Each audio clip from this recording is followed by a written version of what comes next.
Terima kasih pemirsa, tetap bersama kami. Abrasi pantai kian meluas, warga nelayan pesisir laut Kecamatan Kosan Hilir, Kabupaten Tanah Bumbu mulai resah.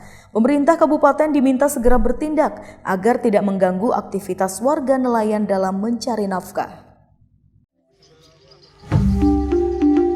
Abrasi pantai di Kecamatan Kosan Hilir, Kabupaten Tanah Bumbu kian parah. Menurut seorang warga pesisir pantai di Desa Wiritasi, Kecamatan Kosan Hilir, abrasi pantai yang terjadi kini nyaris sampai permukiman warga nelayan. Bahkan setiap November hingga Desember, warga nelayan was-was saat musim gelombang pasang bisa menerjang hingga ke permukiman di pesisir pantai. Misalnya Desember 2022 lalu, gelombang pasang menerjang hingga merusak permukiman serta mengakibatkan warga nelayan tidak bisa beraktivitas menjemur ikan seperti biasanya. Dulunya hamparan pasir pantai menjorok ke laut berjarak hingga ratusan meter. Namun kini hanya puluhan meter saat air laut pasang. Ia berharap pemerintah segera membangun siring penahan gelombang agar air laut tidak sampai mengancam warga nelayan dan mengganggu aktivitas menjemur ikan saat air laut pasang disusul angin kencang.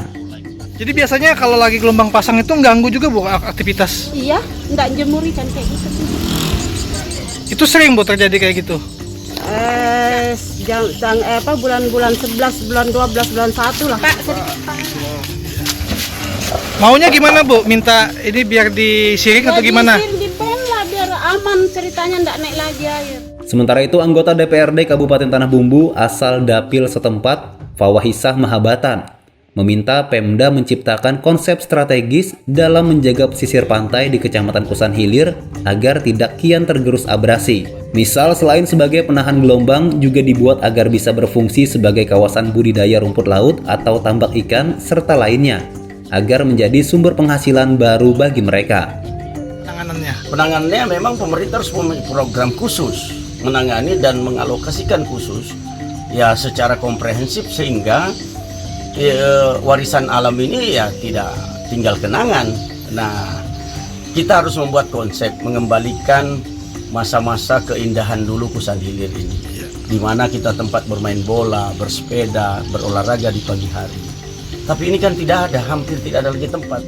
Dari pantauan di lapangan, abrasi pantai terus terjadi di Desa Kampung Baru, Pejala, Juku Eja, Wiritasi, Gusunge, Sungai Lembu, Beringin, Pulau Salak, Betung Kecamatan Kosan Hilir hingga Desa Sungai Loban Kecamatan Sungai Loban. Dampak lain sudah merusak sejumlah fasilitas umum pantai dan pemakaman yang ada di pesisir laut. Dari Tanah Bumbu, Zainal Hakim, iNews melaporkan.